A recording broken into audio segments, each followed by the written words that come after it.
నమస్తే,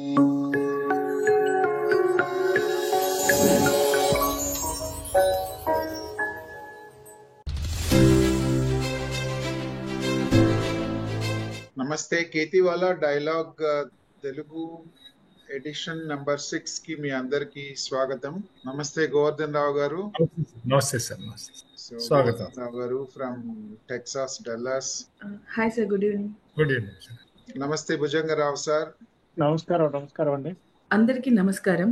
KV dialogue తెలుగులో కేతివాలా చర్చ, వ్యవసాయ మరియు అనుబంధ రంగాలలో చర్చా వేదిక మన ఈ కేతివాలా వ్యవసాయ మౌలిక సదుపాయాల నిధి అనే అంశంతో ఈ రోజు మీ ముందుకు వస్తున్నాము.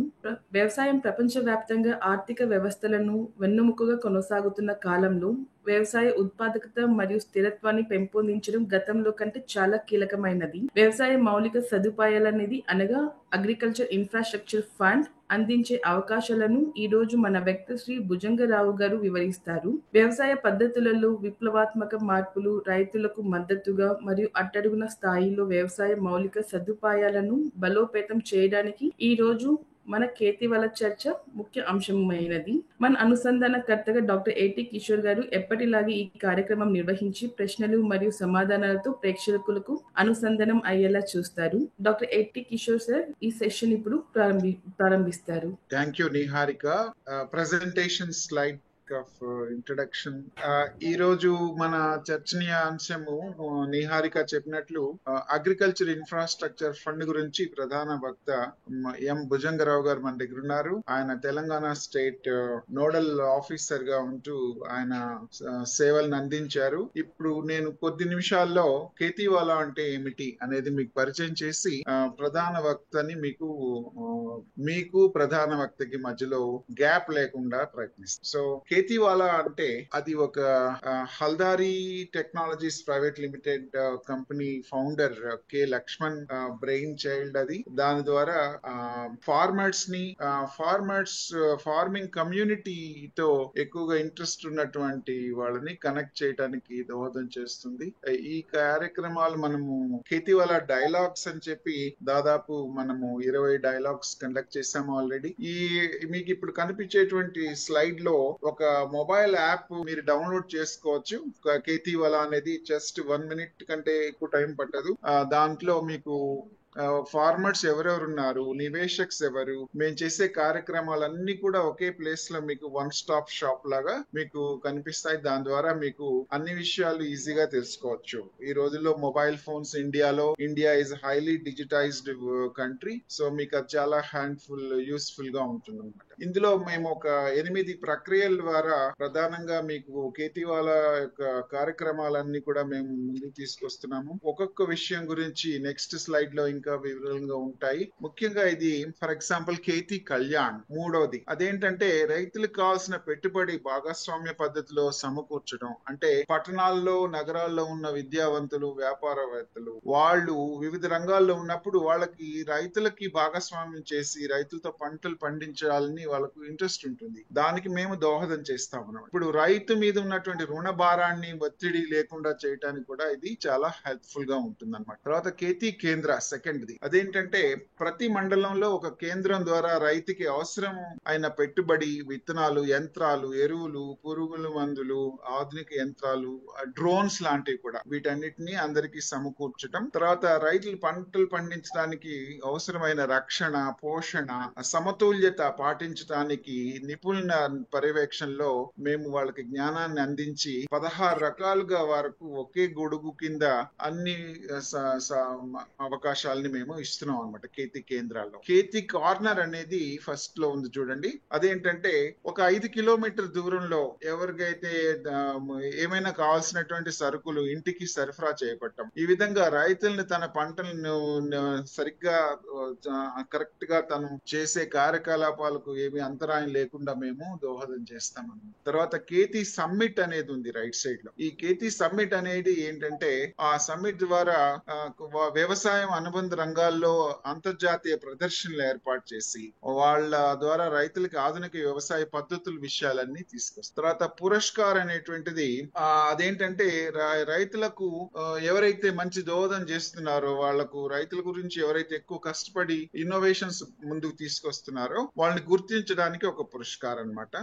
ఇది ఈ కేటీ సమ్మిట్ తో మనం అలైన్ చేయొచ్చు పురస్కార్ ఈవెంట్ ని, లేదా సపరేట్ గా ఒక ఈవెంట్ తయారు చేయొచ్చు. కేవీ డైలాగ్స్ అనేది ఇప్పుడు మనం చేసేటువంటిది తెలుగులో కేవీ డైలాగ్, దానికి ఇంకొక ఇంగ్లీష్, మిగతా భాషల్లో 5 రకాల భాషల్లో ఆల్రెడీ స్టార్ట్ చేసాము. ఇంకా వాటిని విదేశాలకు కూడా తీసుకెళ్ళడానికి ట్రై చేస్తున్నాం. తెలుగు, తమిళ్, హిందీ, మరాఠీ, ఇంకా రాబోయేటిది కన్నడ, ఒడిషా, బెంగాలీ, పంజాబీ, అస్సామీ, గుజరాతీ అన్ని కూడా స్టార్ట్. తర్వాత కేతివాల కేతి కోశ, అంటే ఈ కేతి కోశ ద్వారా ఏం చేస్తామంటే ఈ ల్యాండ్ ఎవరిది, మన మొత్తం భారతదేశంలో 179.9 మిలియన్ హెక్టార్స్ ల్యాండ్ ఉంది. అందులో ఈ కేతి కోశ కొన్ని పరిస్థితుల్లో ఊరికనే మన ల్యాండ్ ని వృధా పరచకుండా వాటిని సద్వినియోగం చేసుకోవడానికి ఈ రైతులకు కావాల్సినటువంటి దోహదం చేసి అందరికి విన్ విన్ సొల్యూషన్ తీసుకొస్తాం అన్నమాట. అదే కాకుండా కొన్ని థర్డ్ పార్టీ సర్వీసెస్ కూడా రైతులకు అందిస్తాము. ఫైనాన్స్ గానీ, లేకుంటే ట్రైనింగ్, ఇన్సూరెన్స్ కానీ, కొన్ని machinery parts, agriculture machinery manufacturers association, కొంత auctions, buyers, seeds, crops, borewells, ఇవన్నీ కూడా మా కార్యక్రమాలు ఉన్నాయి. దీని ద్వారా రైతులకు అన్ని విధాలుగా సహకారం అందించి వాళ్ళని సక్సెస్ఫుల్ గా చేయటమే మా ధ్యేయం. కేవీ డైలాగ్స్ లో మంచి సబ్జెక్ట్ మ్యాటర్ ఎక్స్పర్ట్స్ ని తీసుకొస్తున్నాము. తర్వాత వాళ్లకు కంపెనీస్ లో పనిచేసే వాళ్ళని కూడా, ప్రొఫెషనల్స్ ని, వాటి వలన కొలాబరేషన్ కూడా జరుగుతుంది, మంచి ఫీడ్బ్యాక్ కూడా తీసుకోవటం జరుగుతుంది. అవన్నీ కూడా రైతులకు అందజేయడం జరుగుతుంది. ఒక మ్యాగజైన్ స్టార్ట్ చేసాము, కేతివాలా అనేది. అది 2 నెలలకు ఒకసారి ఇంగ్లీష్ లో పబ్లిష్ అవుతుంది. దాన్ని నెలకు ఒకసారి వచ్చే విధంగా కూడా చేస్తాము. ముఖ్యంగా అందులో అగ్రి క్వీన్, అంటే ఓన్లీ మన రైతు అంటే భగవాడని కాదు, అగ్రికల్చర్ క్వీన్ వాళ్ళ ఫోకస్ మీద, అగ్రికల్చర్ న్యూస్ అని చెప్పి ఇలాంటివి, క్విజ్ అని, చిన్నపిల్లలకు కూడా ఇంట్రెస్ట్ కలిగించే విధంగా కొన్ని ప్రోగ్రామ్స్ ఇందులో ఉన్నాయి. ఇప్పుడు ఈ ఫార్మర్ చేసినటువంటి ప్రొడ్యూస్ కి మంచి అవకాశం ఇవ్వడానికి కేతి కార్నర్ అని ఉంది. ఆ విధంగా వాళ్ళకు డోర్ డెలివరీ కూడా చేసే విధంగా కొన్ని మనం తయారు చేస్తున్నాము. దాని ద్వారా రైతులకు, తర్వాత ఫార్మర్ ప్రొడ్యూసింగ్ ఆర్గనైజేషన్స్ కి చాలా చేదోడు వాదోడుగా ఉంటుంది. Next slide. ఇది నేను ఇండియన్ ఎయిర్ ఫోర్స్ ఆఫీసర్ గా ఉంటూ తర్వాత టెలికమ్యూనికేషన్ ఇండస్ట్రీలో ఒక లాంగ్ సర్వీస్ అవార్డ్ తెచ్చుకున్నాను. తర్వాత డ్రోన్స్ ని అగ్రికల్చర్ కి ఎలా అనుసంధానం చేయాలి, దాని మీద Bharatiya standards organisation, bureau of Indian standards అనే దాంట్లో నేను కాంట్రిబ్యూట్ చేసిన డ్రోన్ స్టాండర్డ్ బుక్ అనేటువంటిది నా సిగ్నేచర్ కూడా ఉంటుంది దాంట్లో. మిగతా ఇంకా 2-3 ఆథర్స్ ఉన్నారు. సో ఈ విధంగా మనకు జరిగినటువంటి ఈ కేతి డైలాగ్స్ లో కొన్ని ఫేస్ టు ఫేస్ డైలాగ్స్ చేశాము. అందులో ISRO chief scientist doctor Kiran Kumar, తర్వాత ప్రొఫెసర్ ఓంకార్, ఇంకా చాలా మంది ఉన్నారు. ఇఫ్కో, తర్వాత ప్రొఫెసర్స్, డిఫరెంట్ యూనివర్సిటీస్ లో ప్రొఫెసర్స్, చాలా మందికి పేటెంట్స్ ఉన్నాయి. వాళ్ళ అగ్రికల్చర్ లో పేటెంట్స్ ఉన్నాయి. వాళ్ళకు స్పెషల్ గా వాళ్ళ ఓన్ ఫీల్డ్ లో వాళ్ళు ఎక్స్పెరిమెంట్ చేస్తున్న అనుభవాలని మనకు పరిచయం చేశారు. ప్రొఫెసర్ బాలా విఐటి, తమిళ్ భాషలో ఆయన మోడరేషన్ చేస్తున్నారు. సుధారెడ్డి గారు హైదరాబాద్ లో కేఎన్ బయో సైన్సెస్. ఇలా చాలా మంది మనకు ఈ కేవీ డైలాగ్స్ లో ముందుకు వచ్చి వాళ్ళ జ్ఞానాన్ని పంచారు. ఈ విధంగా మనకు ఈ రోజు మన అదృష్టము, మన దగ్గర ఎం భుజంగరావు గారు ఉన్నారు. ఆయన lead district manager, retired, agriculture, corporate social responsibility, NGO management మరియు ఎంటర్‌ప్రెన్యూర్‌షిప్ లో professional, project monitoring officer of agri infrastructure fund of Telangana state. ఇప్పుడు ఆయన ప్రెజెంటేషన్ ని మనం విందాము. మీరు ప్రశ్నలన్నీ చక్కగా రాసుకొని, ఆయన గురించి 2 వాక్యాల్లో చెప్పాలంటే, ఆయన అగ్రికల్చర్ అనేటువంటిది మొత్తం ప్రపంచానికే ఒక బ్యాక్ బోన్ గా ఉంటుంది అని మనకు తెలుసు. దాంట్లో అగ్రికల్చర్ ప్రొడక్టివిటీని పెంచడానికి, సస్టైనబిలిటీని పెంచడానికి ఆయన దోహదం చేస్తున్నారు భుజంగరావు గారు. అందులో అగ్రికల్చర్ ఇన్ఫ్రాస్ట్రక్చర్ ఫండ్ అంటే ఏమిటి, దాని వలన ఆ ఫండ్ ఎలా తెచ్చుకోవాలి, అవి ఆ ఫండ్ కు సంబంధించిన మిగతా విషయాలు ఆయన మాకు క్లియర్ గా ఎక్స్ప్లెయిన్ చేస్తారు. ఇప్పుడు ఆయన ప్రెజెంటేషన్ ని మీకు ప్రెజెంటేషన్ వినిన తర్వాత మీకు చాట్ సెషన్ లో ఫీడ్బ్యాక్ ఫామ్ ఉంటుంది. తర్వాత రాబోయేటువంటి రేపు ఎల్లుండి జరగబోయేటువంటి డైలాగ్స్ విషయాలు కూడా తెలుస్తాయి. అవి కూడా తెలుసుకొని మీరు ప్రశ్నలు ఆన్సర్లు చక్కగా పార్టిసిపేట్ చేసి సక్సెస్ఫుల్ చేయాలని కోరుకుంటున్నాను. Thank you. Bhujangarao garu, all yours, the floor is yours. ధన్యవాదాలు కిషోర్ గారు. సో మీరు చెప్పినట్టుగా బేసికల్ గా ఆమె agriculture graduate from AP agriculture university. తర్వాత బ్యాంకింగ్ లో దాదాపు 40 సంవత్సరాల సర్వీస్ తర్వాత 2020లో రిటైర్ అవ్వడం జరిగింది. రిటైర్ అయినా కూడా ఒక 2 సంవత్సరాలు khadi and village industries commission, తర్వాత ఇప్పుడు దాదాపు సంవత్సరం దాదాపు అవుతుంది ఈ అగ్రి ఇన్ఫ్రా ఫండ్ స్కీమ్ లో project incharge for Telangana state కి ఇన్ఛార్జి గా ఉంటున్నాను. కాబట్టి మనం ఈ రోజున ముఖ్యంగా మనం ఈ అగ్రికల్చర్ ఇన్ఫ్రాస్ట్రక్చర్ ఫండ్ అంటే ఏంటి అసలు, అంటే వ్యవసాయ మౌలిక సదుపాయాల నిధి అని తెలుగులో అంటాం. కానీ అసలు ఏంటి ఈ నిధి, అసలు ఎందుకు వచ్చింది, అవసరం ఏంటి, ఎవరెవరు దీనికి అర్హులు, దీని ద్వారా రైతులకు ఏ విధంగా మంచి జరుగుతూ ఉంది, తర్వాత ఇంకా ఏ విధంగా దీన్ని ఉపయోగించుకోవాలనుకున్న వాళ్ళు ఏ విధంగా దీన్ని ఉపయోగించుకోవచ్చు అనేది ముఖ్యంగా మనం ఈ ఒక గంట ప్రోగ్రామ్ లో ఈ కేతీవాలా చర్చా వేదిక ద్వారా మనం తెలుసుకుందామండి. మీరు ఏదైనా దీని గురించి క్లారిఫికేషన్స్ గానీ డౌట్స్ గానీ ఏదైనా ఉంటే మనం మీరు అన్నట్టుగా చివరిలో ఒక 10-15 నిమిషాలు దానికి కేటాయిద్దాం. మొత్తం దాదాపు ఒక గంట లోపు ముగించేట్టుగా చూద్దామండి.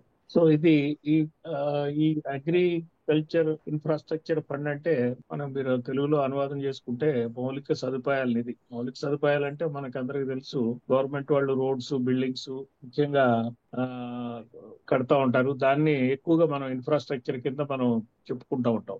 అగ్రికల్చర్ లో ఇన్ఫ్రాస్ట్రక్చర్ ఏంటి అనేది మనకు అనుకుంటే, అగ్రికల్చర్ లో ఇన్ఫ్రాస్ట్రక్చర్ అంటే మనకి ముఖ్యంగా వాటిని అగ్రికల్చర్ ప్రొడ్యూస్ నిల్వ చేసుకునే సదుపాయాలు, ప్రాసెస్ చేసుకునే సదుపాయాలు, మార్కెటింగ్ చేసుకునే సదుపాయాలు మనకి దీని కింద వస్తాయి. మరి ఇంత దాదాపు 70 సంవత్సరాలు అయినా కూడా మరి దీని గురించి ఇప్పుడు గవర్నమెంట్ ఎందుకు ఆలోచించిందంటే, ఇన్ఫ్రాస్ట్రక్చర్ అన్ని రంగాల్లో కూడా ఇన్ఫ్రాస్ట్రక్చర్ గురించి గవర్నమెంట్ ఆలోచిస్తుంది. అదే విధంగా వ్యవసాయం గురించి కూడా ఇన్ఫ్రాస్ట్రక్చర్ లో అసలు ఏంటి, మనం ఎక్కడ ఉన్నాం ఏంటి అని ఆలోచిస్తే చాలా వెనకబడి ఉన్నాం అనేది మనకి తెలిసింది. గవర్నమెంట్ రకరకాల సర్వేల ద్వారా వాళ్ళు తెలియటం వల్ల లేదు, దీనికి మనం సపరేట్ గా ఒక స్కీమ్ లాగా, ఇప్పుడు ఉన్నటువంటి రకరకాల స్కీములు ఉన్నాయి, అవన్నీ మనం ముందు తెలుసుకుందాం.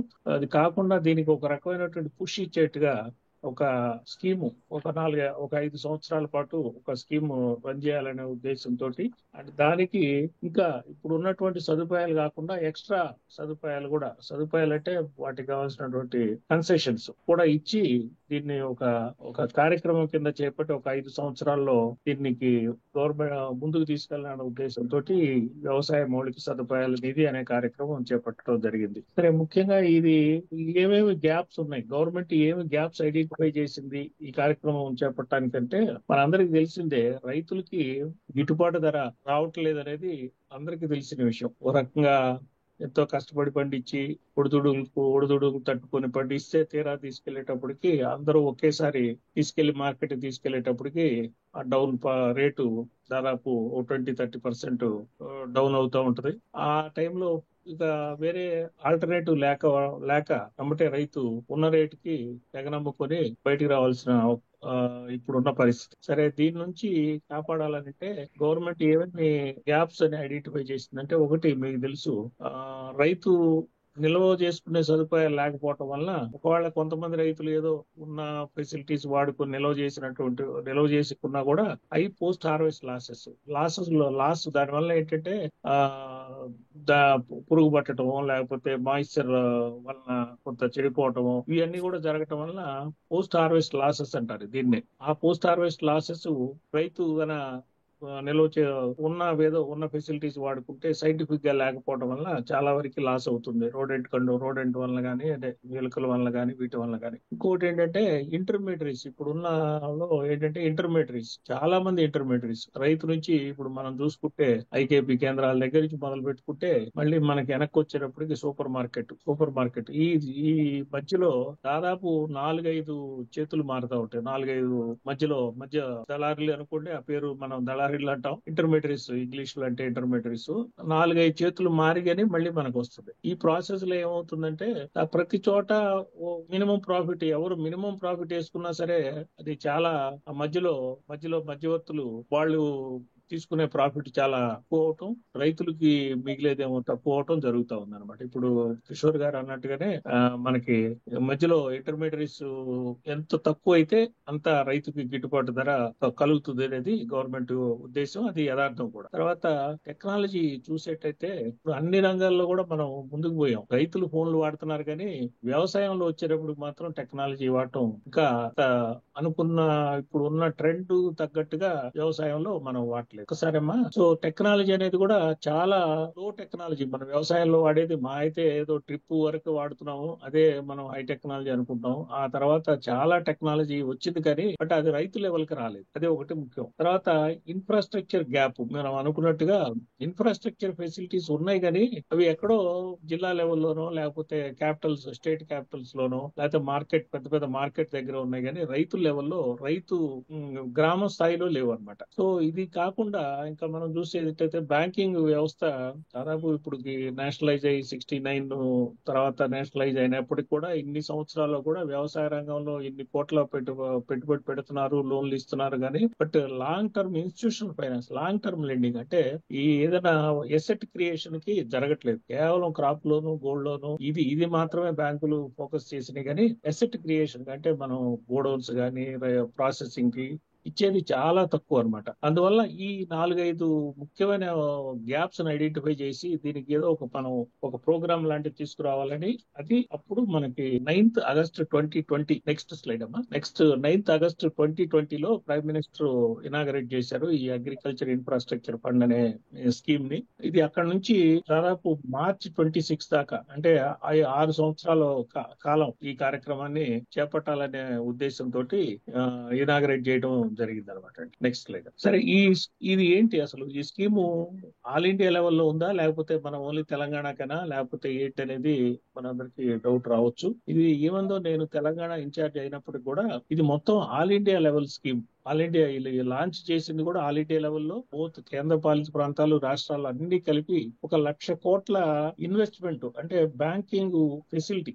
ఇన్వెస్ట్మెంట్ అంటే ప్రాజెక్ట్ కాస్ట్ అంటాము, అది కాకుండా 1,00,000 కోట్ల ఆర్థిక సదుపాయం కలిగజేయాలనే ఉద్దేశంతో. ఐ థింక్ కొంచెం వాయిస్ బానే ఉందండి, క్లారిటీ అయినా ఇబ్బంది లేదా? లేదు, క్లియర్ గా ఉంది.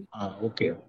1,00,000 కోట్ల మనకి క్రెడిట్ సదుపాయం, 1,00,000 కోట్ల రుణ సదుపాయాలను కలుగజేయాలనేది ఒక లక్ష్యంగా నిర్దేశించడం జరిగింది. ఇది ఆల్ ఇండియా లెవెల్లో అన్ని స్టేట్స్ కూడా దీన్ని పంచుతూ వచ్చారు. తెలంగాణకైతే 3,075 కోట్లు ఈ 6 సంవత్సరాల కాలంలో 3,075 కోట్ల లోనింగ్ ఫెసిలిటీ, బ్యాంక్ లోన్ ద్వారా కలుగజేయాలని చెప్పేసి ఒక లక్ష్యాన్ని నిర్దేశించారు. అదే మనకు ఆంధ్ర చూసుకుంటే దాదాపు 6,000 కోట్ల రూపాయలు ఆంధ్రాకు ఉంది. అట్లానే పెద్ద స్టేట్స్ యూపీ, మహారాష్ట్ర, మధ్యప్రదేశ్ ఇలాంటి అయితే దాదాపు 7-8 వేల కోట్ల రూపాయలు ఆ రేంజ్ లో ఉందన్నమాట. మొత్తం కలిపి 1,00,000 కోట్లు అలాట్ చేయడం జరిగింది. ఇది టార్గెట్, 6 సంవత్సరాలు గాను టార్గెట్ అనమాట. దాదాపు ఇప్పుడు సగం కాలం అయిపోయింది, దాదాపు 3 సంవత్సరాలు కూడా దాటిపోయింది. ఇంకా 2 సంవత్సరాలు ఉంది. మార్చి మనం 24 అంటే 25, 26 మార్చి 26 దాకా ఉంది కాబట్టి ఇంకా 2 సంవత్సరాలు ఉంది. దాదాపు ఇప్పుడు మనం సగానికి చేరుకున్నాం.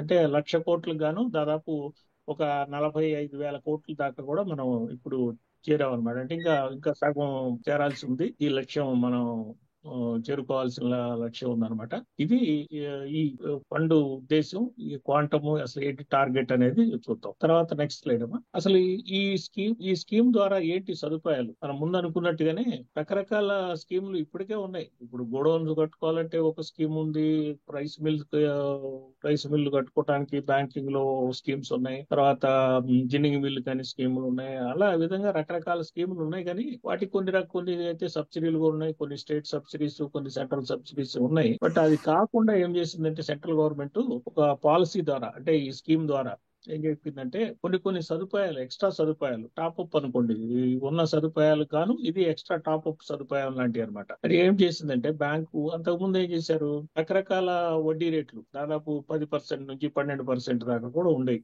ఇప్పుడు కూడా ఉన్నాయి. 10 నుంచి 12% నార్మల్ గా బ్యాంకు వడ్డీ రేట్లు, రూపాయి వడ్డీ ఉండేది. గవర్నమెంట్ ఏం చేసిందంటే మనం ఏవైతే ఈ వ్యవసాయ మౌలిక సదుపాయాలకు లోన్స్ గవర్నమెంట్ ఇస్తారో వాటికి మీరు 9% మాత్రమే ఛార్జ్ చేయాలి, అంటే 9%, అంటే 30% వడ్డీ మాత్రమే ఛార్జ్ చేయాలని ఒక ముఖ్యమైనటువంటి నిర్దేశం జారీ చేసింది అన్ని బ్యాంకులు కూడా. సో ఏవైతే మనం ఈ మౌలిక సదుపాయాలకి మనం అప్పు తీసుకుంటామో బ్యాంకు వాళ్ళు 9% మాత్రమే, 9% దాటి ఛార్జ్ చేయడానికి లేదు. అది ఎక్స్పోర్ట్ ఫైనాన్స్ కూడా ఇదే విధంగా ఒక సీలింగ్ ఉంటుంది. అదే విధంగా మనం ఇన్ఫ్రాస్ట్రక్చర్ కూడా 9% అనేది పెట్టారు. అది ఒక ఫెసిలిటీ కలుగజేశారు. ఇంకోటి ఏంటంటే ఆ 9% లో కూడా 3% అనేది సబ్వెన్షన్, అంటే మళ్ళీ తిరిగి బ్యాంకులు 9% ఛార్జ్ చేసినప్పటికీ 3% గవర్నమెంట్ బడ్జెట్ లోంచి 3% మళ్ళీ తిరిగి బెనిఫిషరీకి తిరిగి ఇస్తారనమాట. అంటే అప్పుడు ఎఫెక్టివ్ రేట్ ఎంత అయినట్టంటే 6%. 6% అంటే మనందరికీ తెలుసు, 12% అంటే రూపాయి వడ్డీ, 9% అంటే 30% వడ్డీ, 3% తిరిగి ఇస్తే ₹1 వడ్డీకి మనకి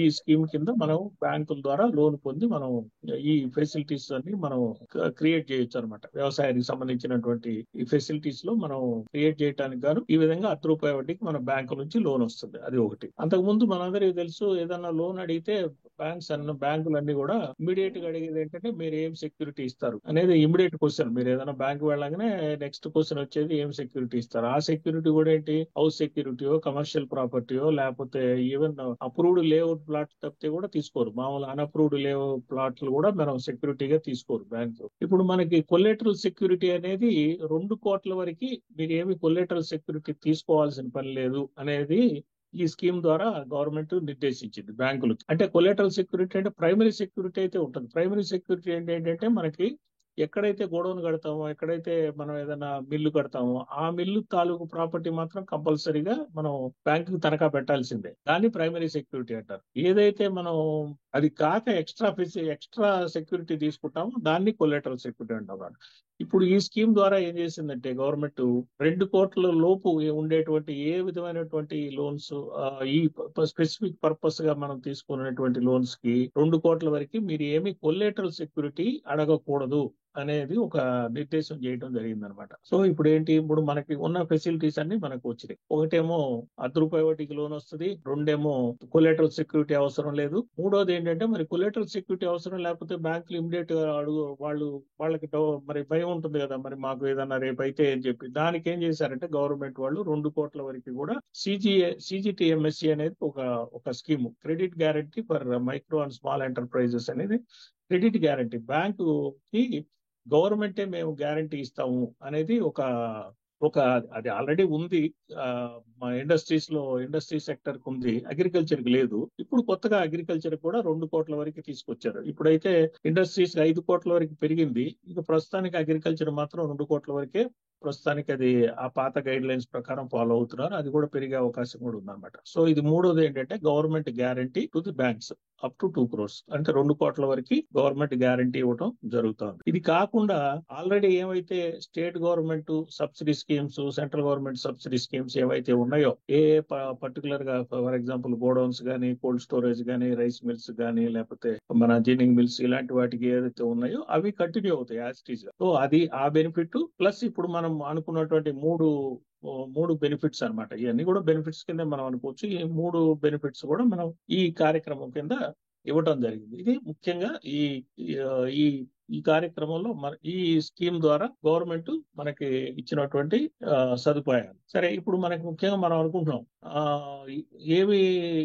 ఏ ఫెసిలిటీస్ కి అయితే ఏమేమి మనం క్రియేట్ చేయటానికి, అంటే మౌలిక సదుపాయాలు ఏమేమి క్రియేట్ చేయడానికి ఈ స్కీమ్ వర్తిస్తుంది. మనం అనుకున్న అన్ని స్కీమ్స్ కి వర్తించదు. మనం అది ఒకటి గుర్తుపెట్టుకోవాలి. కేవలం కొన్ని రకాలటువంటి ముఖ్యమైనటువంటి, అంటే ప్రొడక్షన్ వరకే, ఫర్ ఎగ్జాంపుల్ ప్యాడీ ఉందనుకోండి, ప్యాడీ ధాన్యం పండించడం వరకే మనకి ఈ స్కీమ్ లో ఏ విధమైనటువంటి మనం పథకం వర్తించదు. పండించే వరకు, పండించిన తర్వాత హార్వెస్టింగ్ దగ్గర నుంచి, ఆ తర్వాత ప్రాసెసింగ్, తర్వాత మళ్ళీ బియ్యం ఆడి మళ్ళీ మనకి చేర్చే వరకు కూడా వస్తుంది. మళ్ళీ అదే బియ్యాన్ని వేరే విధంగా తర్వాత అటుకులో లేకపోతే ఇంకో రకం చేస్తే మళ్ళీ ఇది వర్తించదు. దాన్ని సెకండరీ ప్రాసెసింగ్ అంటారు. ప్రైమరీ ప్రాసెసింగ్ అంటే ఏంటంటే ధాన్యాన్ని ఎండబెట్టడం దగ్గర నుంచి, డ్రైయింగ్ దగ్గర నుంచి, సార్టింగ్, గ్రేడింగ్, తర్వాత పాలిషింగ్ కాదు, మన దాన్ని ఏమంటాము, ధాన్యంగా మార్చడం, తర్వాత సార్టింగ్, ప్యాకింగ్, ఇవన్నీ ఈ యాక్టివిటీస్ సంబంధించిన అటువంటి అన్ని టైప్ ఆఫ్ ఇండస్ట్రీస్ కూడా ఇది వర్తిస్తుంది. మళ్ళీ సెకండరీ ప్రాసెసింగ్ అంటే ఏంటంటే అక్కడ నుంచి మన బియ్యం లేకపోతే నూక వరకు ప్రైమరీ ప్రాసెసింగ్ అంటాం. ఆ నూక తర్వాత మళ్ళీ దాన్ని ఏదైనా వేరే విధంగా మనం చేసేటైతే అది సెకండరీ ప్రాసెసింగ్ అంటాం. ఫర్ ఎగ్జాంపుల్ అటుకులు అనుకోండి, లేకపోతే ఆ తర్వాత దాన్ని ఆ పొడిని ఇంకా వేరే విధంగా మార్చి ఏదైనా కొత్త రకం ప్రోడక్ట్ ఏదైనా తయారు చేస్తే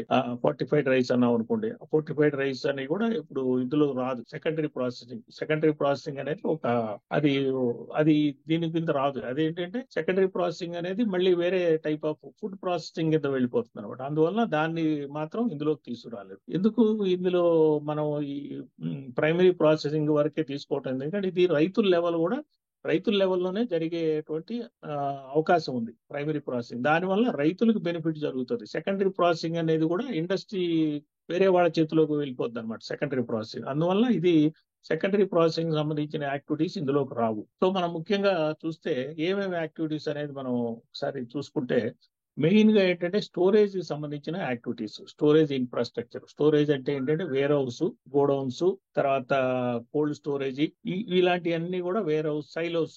ఈ మధ్య మనం సైలోస్ అనేది కూడా ఎక్కువగా రైస్ మిల్ కి అటాచ్డ్ గా సైలోస్ కూడా పెట్టుకుంటున్నారు. ఇది కూడా స్టోరేజ్ సంబంధించిన యాక్టివిటీస్ అన్ని ఇందులో వస్తాయి. తర్వాత హార్టికల్చర్ లో అయితే ప్యాక్ హౌస్, రైపనింగ్ ఛాంబర్స్, ఇలాంటివన్నీ కూడా ఇందులోకి వస్తాయి అనమాట. ప్యాక్ హౌస్, రైపనింగ్ ఛాంబర్స్, తర్వాత కోల్డ్ స్టోరేజ్ కూడా అందులో ఉంటుంది. హార్టికల్చర్ సంబంధించిన దానిలో కోల్డ్ స్టోరేజ్ కూడా ఉంటుంది. సరే, ప్రైమరీ ప్రాసెసింగ్ యూనిట్స్ అంటే మీకు తెలిసిన రైస్ మిల్లు, తర్వాత దాల్ మిల్లు, ఇలాంటివన్నీ కూడా దీనిలోకి వస్తాయి. క్లీనింగ్, డ్రైయింగ్, సార్టింగ్, గ్రేడింగ్ ఇందాక మనం అనుకున్నాం. ధాన్యం శుభ్రపరచడం కానీ, ఎండబెట్టడం కూడా ఈ మధ్య మెకనైజేషన్ వచ్చింది. హాట్ ఎయిర్ ద్వారా కానీ ఇలాంటివి వచ్చింది. డ్రైయింగ్, సార్టింగ్ అంటే సార్ట్ చేయటం. ఇప్పుడు సార్టెక్స్ మిషన్స్ అనేవి వచ్చినాయి కదా, ధాన్యాన్ని మన మిల్లింగ్ అయిపోయినాక సార్ట్ చేయటం జరుగుతుంది. చాలా అది హై కాస్ట్ కూడా. సార్టింగ్, గ్రేడింగ్, తర్వాత ప్యాకేజింగ్, ఇలాంటివన్నీ కూడా ఇందులోకి వస్తాయి. అలానే సప్లై చైన్. ఆ తర్వాత ఇది ఎట్లయితే మనం సప్లై చైన్ అంటే ట్రాన్స్పోర్టేషన్ ఫెసిలిటీస్ అనమాట. దీనికి సంబంధించినవన్నీ కూడా ఇందులోకి వస్తాయి. అలాంటి ఈ మార్కెటింగ్ ఫెసిలిటీస్, ఈ మార్కెటింగ్ అంటే మనం అనుకున్నట్టుగా ఇప్పుడు యాప్, మన కిషోర్ గారు చెప్పినట్టుగా యాప్ ద్వారా మనం మార్కెట్ పెంచడం, ఇప్పుడు ఎవరైతే కన్జ్యూమర్ లింక్ చేయటం, అవి కూడా ఈ మార్కెట్ ద్వారా దీనిలోకి వస్తాయి అనమాట. తర్వాత సోలార్ ప్యానెల్స్, సోలార్ అనేది కూడా ఇందులో తీసుకురావడం జరిగింది. ఎందుకంటే ఈ మధ్య సోలార్ చాలా ఇంపార్టెంట్. ఎక్కడైతే సోలార్ ప్యానెల్స్ ఆన్ ఇన్ఫ్రాస్ట్రక్చర్, అంటే ఇళ్ల మీద పెట్టుకుంటే కాదు, ఇన్ఫ్రాస్ట్రక్చర్ అంటే మనం ఏదో రైస్ మిల్స్ కానీ గోడౌన్స్ మీద పెట్టుకున్నట్టయితే దానికి కూడా ఈ స్కీమ్ వర్తిస్తుంది. ఇది మనం స్థూలంగా ఏవేమి యాక్టివిటీస్ అనేది. ఇది కాకుండా కూడా ఇంకా కొంచెం ఈ టెక్నాలజీ సంబంధించింది, బయోస్టిమ్యులెంట్స్ అని, ఫార్మ్ హార్వెస్ట్ ఆటోమేషన్ అంటే ఇప్పుడు మనకి పెద్ద పెద్ద మిషన్స్ వచ్చి, హార్వెస్ట్ మిషన్స్ వస్తున్నాయి కదా, హార్వెస్టింగ్ మిషన్స్ ఇంక్లూడ్ అవుతాయి, రైస్ మిల్స్ ఇంక్లూడ్ అవుతాయి, డ్రోన్స్, మన కిషోర్ గారి సబ్జెక్ట్ అయినటువంటి డ్రోన్స్ కూడా ఇందులో ఇంక్లూడ్ అవుతాయి. తర్వాత ఆర్టిఫిషియల్ ఇంటెలిజెన్స్, ఐఓటీ సంబంధించినటువంటి టెక్నాలజీ ఈ మధ్య ఈ హార్టికల్చర్ లో కూడా వాడుతున్నారు. మన మెజరింగ్ ది మాయిశ్చర్ మెజర్మెంట్, అంటే ఒక ప్లాంట్ కి ఒక ఆల్మోస్ట్ ప్లాంట్ లెవెల్ మానిటరింగ్ అనమాట. ఆ లెవెల్ మానిటరింగ్ వాడేటువంటి టెక్నాలజీ. సో ఇలాంటివన్నీ కూడా ఇందులో మనకి ఇంక్లూడ్ అవుతాయి. ఇందులో ఇంకా కాకుండా కూడా ఈ మధ్య మన అందరికీ తెలుసు కొత్త technology, hydroponics, mushroom, vertical farming, aeroponic farming, poly house, ఇట్లాంటివన్నీ కూడా లేటెస్ట్ టెక్నాలజీస్ ఉన్నాయి. కానీ వీటిని ఏం చేశారంటే గ్రూప్స్ కి అయితే మాత్రం ఓన్లీ ఎఫ్పిఓస్ కి లిమిట్ చేశారు. ప్రస్తుతానికైతే ఇండివిజువల్స్ కి అలౌ చేయలేదు. అది కూడా అలౌ చేస్తారని చెప్పి బహుశా రేపు జూన్ ఎలక్షన్లు అయిపోయినాక కొంచెం మాడిఫికేషన్ రావచ్చు అనుకుంటున్నాము. ఈ కొత్తగా టెక్నాలజీ వాడేటువంటి టెక్నాలజీస్ అన్ని కూడా ఈ మష్రూమ్ ఫార్మింగ్ ఒకటి, తర్వాత పాలీ హౌస్, గ్రీన్ హౌస్, ఇవి ప్రస్తుతానికైతే మాత్రం ఎఫ్పిఓస్ కి రిస్ట్రిక్ట్ చేయడం జరిగింది. అది కూడా దాదాపుగా మనం వాళ్ళ రిలాక్సేషన్ వస్తే ఇండివిజువల్స్ కూడా మనం చేయాలి. ఇంకోటి ఏంటంటే మనం ఇప్పుడు చూసినటువంటి అన్ని యాక్టివిటీస్ అన్ని కూడా ఈ లిస్ట్ లో ఉన్నాయి. ఈ లిస్ట్ మీకు షేర్ అవుతుంది కాబట్టి మీరు తర్వాత డీటెయిల్డ్ గా కూడా చూడొచ్చు. ఇప్పుడు మరి ఎవరెవరు దీన్ని బెనిఫిషియరీస్ గా ఉండొచ్చు అంటే దీని వల్ల ఎవరెవరు లాభం పొందొచ్చు అంటే మెయిన్ ముఖ్య ఉద్దేశం ఏంటంటే ఇన్ఫ్రాస్ట్రక్చర్ ఫెసిలిటీస్ రూరల్ ఏరియాలో క్రియేట్ చేయాలనేది ముఖ్యమైన ఉద్దేశం. దానికి ఎవరు ముందుకు వచ్చినా సరే ఇంక్లూడింగ్ ఫార్మర్స్, సపోజ్ ఫార్మర్స్ వాళ్ళకై వాళ్ళు కట్టుకుంటామన్నా సరే, లేదు తర్వాత ఎఫ్పిఓస్, ఈ మధ్య మనకి తెలిసినటువంటి ఎఫ్పిఓస్ బాగా ఎఫ్పిఓస్ ఆర్ వెరీ యాక్టివ్. అంటే ఇంకా అంత లెవెల్ కి ఎదగపోయినట్టుగానే కొన్ని కొన్ని ఎఫ్పిఓస్ మాత్రం చాలా బాగా ఫార్వర్డ్ గా ఉన్నారు. అలాంటి వాళ్ళు కావాలని ఒక ఎఫ్పిఓలు కట్టుకున్నా సరే, ఎస్హెచ్జీస్ గానీ, తర్వాత joint liabilities, primaries agriculture cooperative societies, ఇలా వీళ్ళు కూడా మనం ఈ ఫెసిలిటీస్ ని వాడుకోవచ్చు. తర్వాత ఈ మధ్య గవర్నమెంట్ కూడా బాగా ప్యాక్స్ ని కూడా చాలా ప్రమోట్ చేస్తా ఉంది. ఎఫ్పిఓస్ ఎలా అయితే వాటికి సపోర్ట్ చేస్తున్నారో ప్యాక్స్ కూడా సపోర్ట్ చేస్తున్నారు. వాళ్ళకి సపరేట్ గా ఇందులో కన్సెషన్స్ కూడా ఉన్నాయి. తర్వాత అగ్రికల్చర్ అగ్రి ఎంటర్ప్రనర్స్ అంటే ఎవరైనా సరే అగ్రి సంబంధించినటువంటి ఎడ్యుకేటెడ్ అండ్ అప్లైడ్ యూత్ రావచ్చు, లేకపోతే ఎంటర్ప్రనర్స్ రావచ్చు, ఈవెన్ ఎగ్జిస్టింగ్ రైస్ మిల్లర్స్ రావచ్చు, ఎవరైనా సరే రావచ్చు. Even big players like Tata బిర్లాలు కూడా రావచ్చు. ఇందులో వచ్చి వాళ్ళు కూడా they can avail the facilities, ఇందులో ఉన్న ఫెసిలిటీస్ అన్ని కూడా అవైల్ చేసుకోవచ్చు. తర్వాత ఈవెన్ ఎక్స్పోర్టర్స్ రాసుకోవచ్చు, ఫుడ్ ప్రాసెసింగ్ లో ఉండే వాళ్ళు రావచ్చు. ఇట్లా ఎవరైనా సరే. ఇది కాకుండా కూడా APMCs, agriculture produce marketing committees అని వీళ్ళు కూడా రావచ్చు. స్టేట్ వేర్ హౌసింగ్ కార్పొరేషన్స్ రావచ్చు. ఎవరైనా సరే మెయిన్ ఉద్దేశం ఏంటంటే మనం అనుకున్నటువంటి ఇన్ఫ్రాస్ట్రక్చర్ ఫెసిలిటీస్ కలుగజేయటం ముఖ్య ఉద్దేశం. అది దానికి ఎవరు వచ్చినా సరే గవర్నమెంట్ ఉన్న ఇప్పుడు మనం అనుకున్నటువంటి ఫెసిలిటీస్ అన్ని కూడా వాళ్ళకి కూడా కలుగజేస్తుంది, సదుపాయాలన్నీ కూడా. ఇప్పుడు మనం ఇందాక ఒక మాట అనుకున్నాం ఏంటంటే వాళ్ళకి గవర్నమెంట్ ఈ సదుపాయాలు కాకుండా మనం అనుకున్నట్టు ₹100 వడ్డీ, క్రెడిట్ గ్యారంటీ, సిజిటిఎస్ఎంఈ కవర్ గారికి క్రెడిట్ గ్యారంటీ ఒకటి, ₹100 వడ్డీ ఒకటి, తర్వాత సబ్సిడీలు. మనం ఇంకొకటి మాట ఏమనుకున్నాం అంటే సబ్సిడీస్. ఈ సబ్సిడీస్ అన్ని కూడా ఇప్పుడు ఉన్నటువంటి ఏ విధమైనటువంటి సబ్సిడీస్ ఈ ప్రాజెక్టులకి ఎలిజిబుల్ ఉన్నాయో అవన్నీ కూడా ఆల్ కెన్ అవైల్. ఆ సబ్సిడీలు ఏమున్నాయి అనేది మనం చూద్దాం. నెక్స్ట్ స్లైడ్ లో ఆ మాట ఉందన్నమాట. దీన్నే కన్వర్జెన్స్ అంటారు. Convergence of the existing schemes అన్నమాట. ఇప్పుడు ముఖ్యంగా మనం ఇందాక హార్టికల్చర్ గురించి అనుకున్నాం కదా. హార్టికల్చర్ లో ప్యాక్ హౌస్,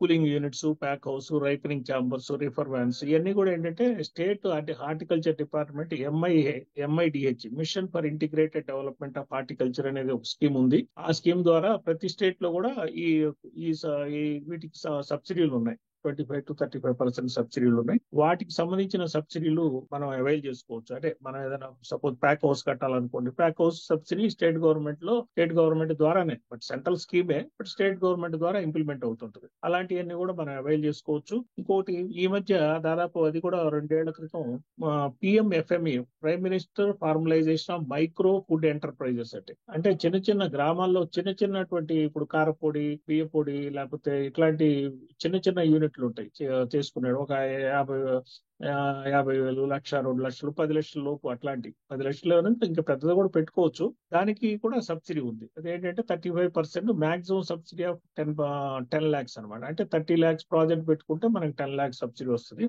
అలాంటి PMFME, prime minister formalisation of food processing enterprise scheme అనమాట. ఈ స్కీమ్ ద్వారా మనం అవైల్ చేసుకోవచ్చు. ఇది కూడా ప్రతి స్టేట్ లో ఆల్ ఓవర్ ఇండియాలో ఇంప్లిమెంట్ అవుతుంది.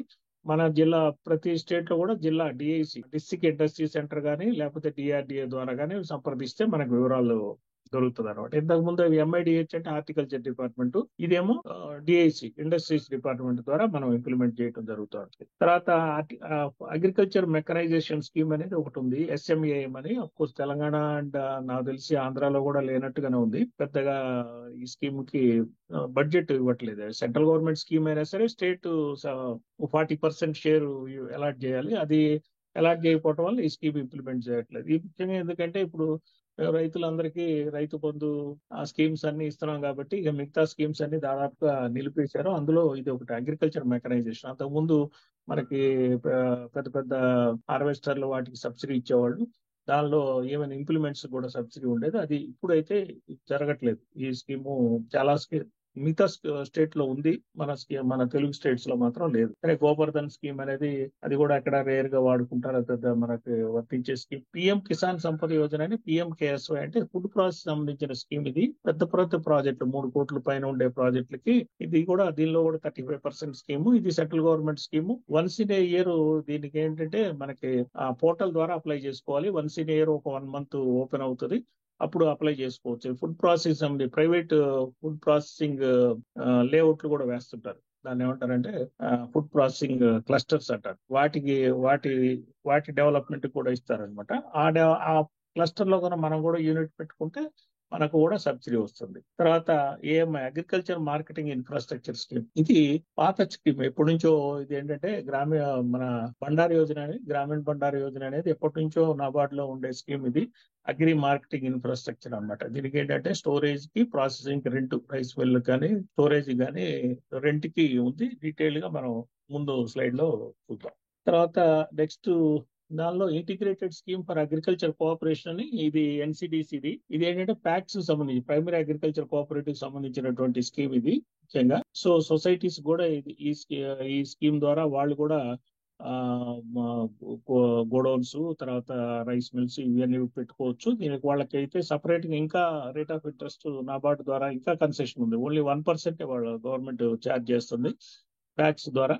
ప్యాక్స్ ఎవరన్నా ముందుకు వస్తే ఈ స్కీమ్ ద్వారా కూడా వాళ్ళు కూడా అవైల్ చేసుకోవచ్చు. రాష్ట్రీయ కృషి వికాస్ యోజన అనేది కన్వర్జెన్స్ స్టేట్ ఫండ్. ఇది కూడా ఆర్కేవీవై అనేది రాష్ట్రీయ కృషి వికాస్ యోజన అని 60-40 రేషియోలో స్టేట్ సెంట్రల్ పార్టిసిపేట్ చేయాలి. ఇప్పుడు దాదాపు తెలుగు స్టేట్స్ లో ఇది ఎవరు ఈ స్కీమ్ ఏమి ఇంప్లిమెంటేషన్ లో లేదు. ఇది కూడా. తర్వాత ఆపరేషన్ గ్రీమ్స్ అనేది కూడా మనకి నార్త్ ఇండియన్ స్టేట్స్ లో ఉంది కానీ మనకు కాదు. తర్వాత పిఎం కుసుమ్ అంటే బి అండ్ సి కాంపోనెంట్. ఇదేంటంటే stand alone solar pumping system. So అదే మన సోలార్ పంప్ సెట్స్ కానీ అండ్ గ్రిడ్ కనెక్టెడ్ వీటికి కానీ మన సోలార్ కొన్ని ఒక మెగావాట్ యూనిట్లు అలా పెట్టుకోవడానికి దీనికి కూడా సబ్సిడీ ఉంది. PM Kusum subsidy.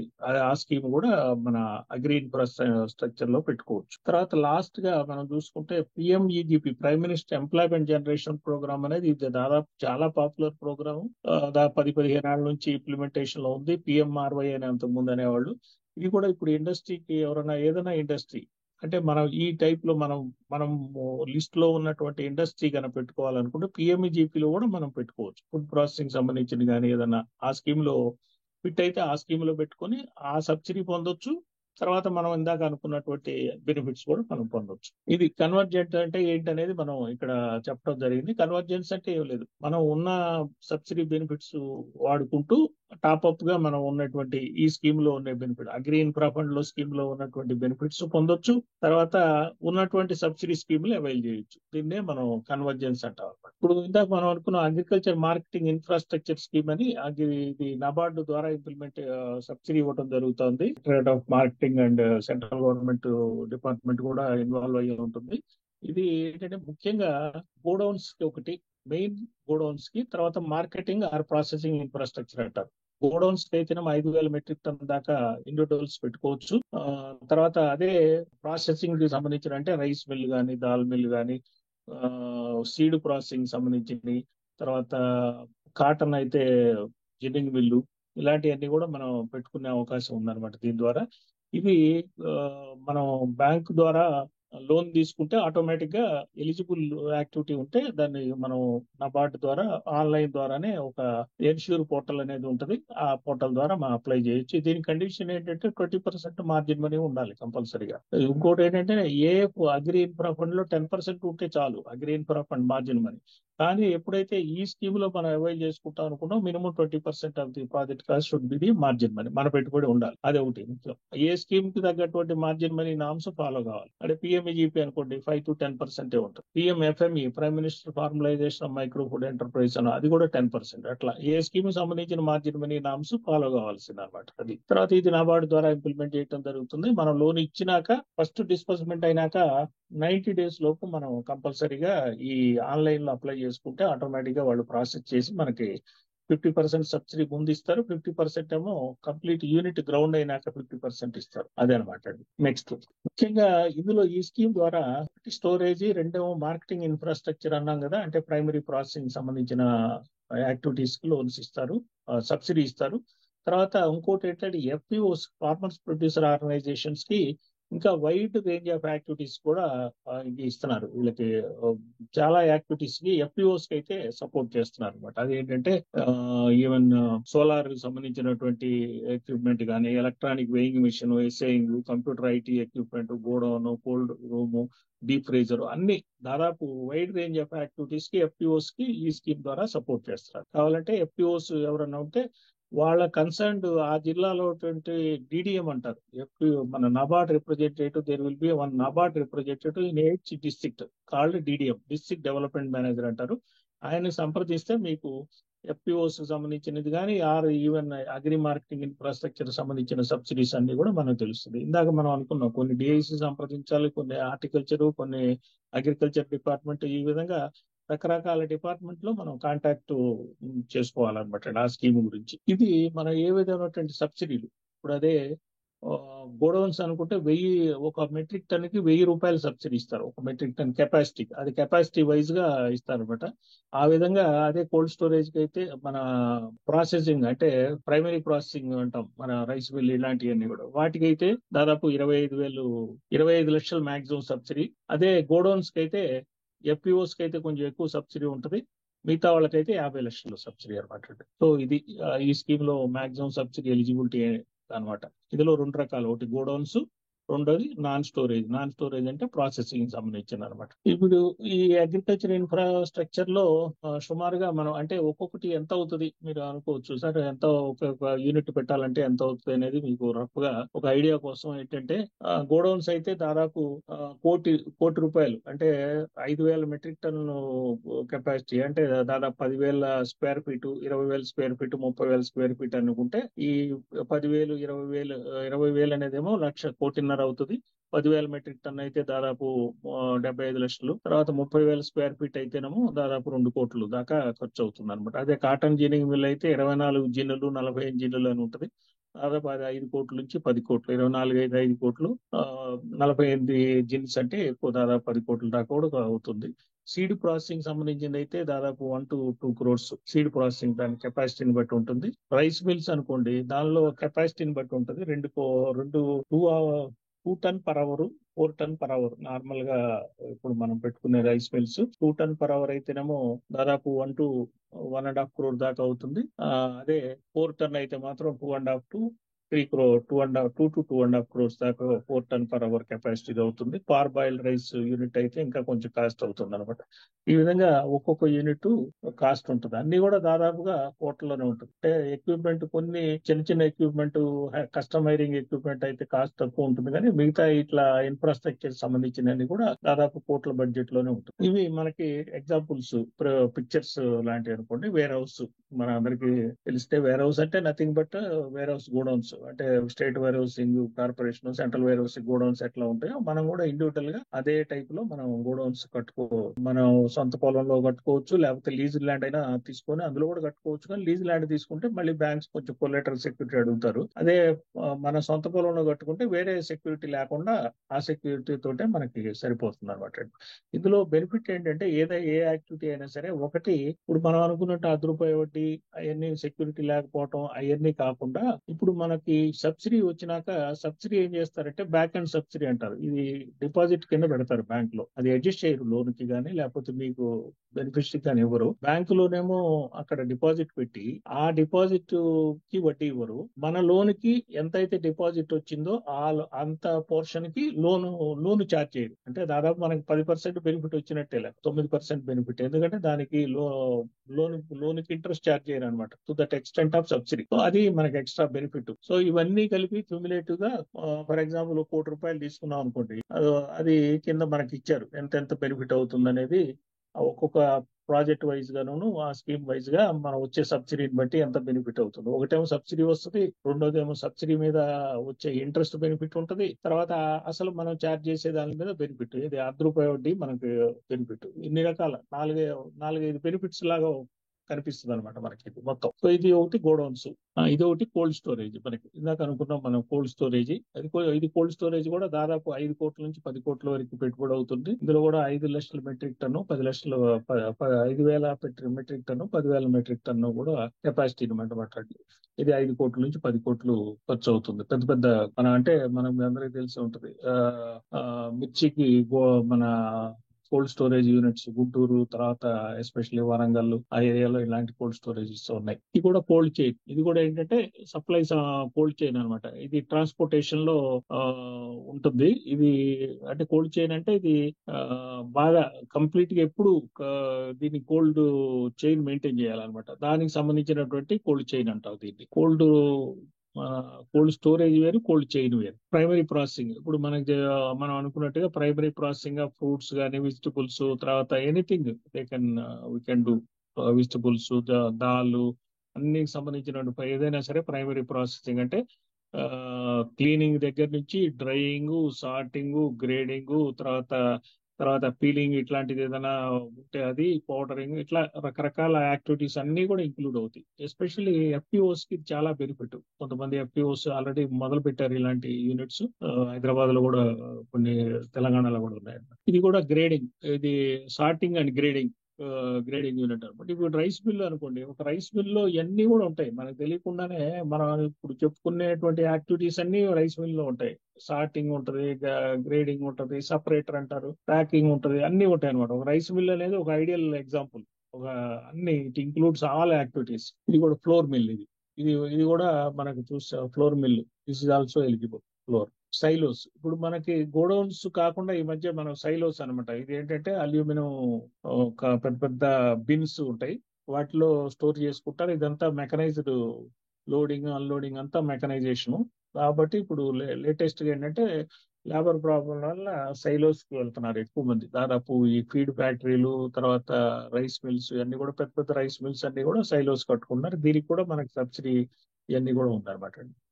ఇది ఎంత కెపాసిటీని బట్టి కాస్ట్ మారుతూ ఉంటుంది. ఇది వెర్మి కంపోస్ట్. ఈ మధ్య మీకు తెలుసు, దాదాపు ఫర్టిలైజర్ అనేది దాదాపు కన్జంప్షన్ స్లోగా తగ్గుతూ ఉంది. ఈ ఆర్గానిక్ ఒకటి వచ్చిన తర్వాత సాయిల్ దెబ్బతింటం అనేది, వీటన్నింటి వల్ల దాదాపు ఈ వెర్మి కంపోస్ట్ కానీ, తర్వాత ఆర్గానిక్ మెన్యూరింగ్, బయో ఫర్టిలైజర్స్, వీటి ప్రొడక్షన్, తర్వాత యూసేజ్ పెరుగుతూ ఉంది.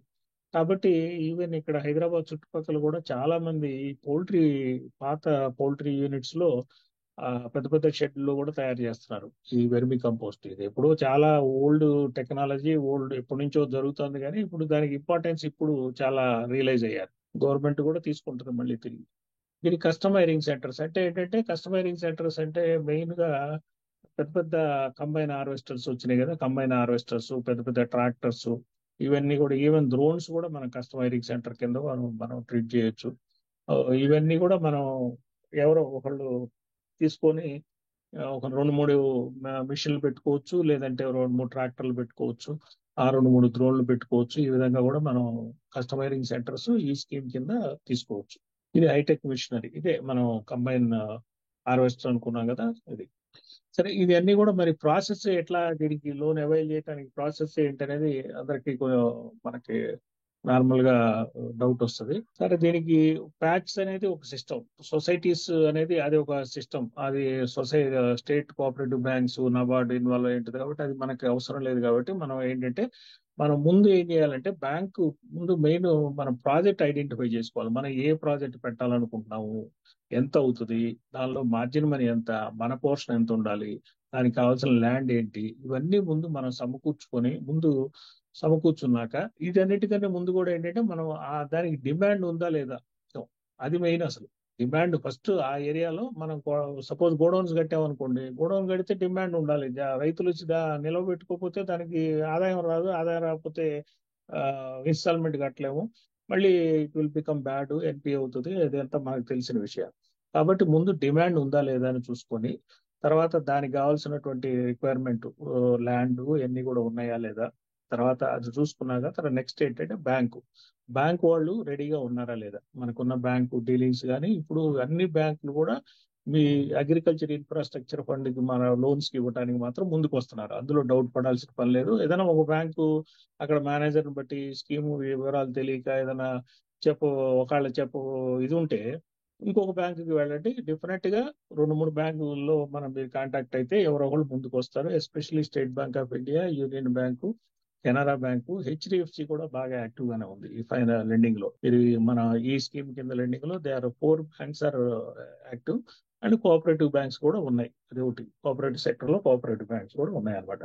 సో ఈ విధంగా ముందు బ్యాంక్ రెడీ అయిపోయినాక నెక్స్ట్ అప్పుడు మనం ఆన్లైన్ లో ఈ చిన్న ప్రాజెక్ట్ రిపోర్ట్ తీసుకొని ఆన్లైన్ లో ఒక టెంప్లెట్ ఉంటుంది. టెంప్లెట్ అంటే ఒక ఫార్మాట్ ఉంది. ఆ ఫార్మాట్ పూర్తి చేసి కొట్టేస్తే మేము సెంట్రల్ గవర్నమెంట్ ఏంటంటే ఢిల్లీ లెవెల్లో దీన్ని వెరిఫై చేసుకొని ఈ స్కీమ్ కింద మీరు అప్లై చేసింది ఈ స్కీమ్ కింద ఎలిజిబుల్ అని చెప్పి అప్రూవ్ చేస్తారు. అంటే దాన్ని అప్రూవ్ చేసి దాన్ని బ్యాంకుకు పంపిస్తారు.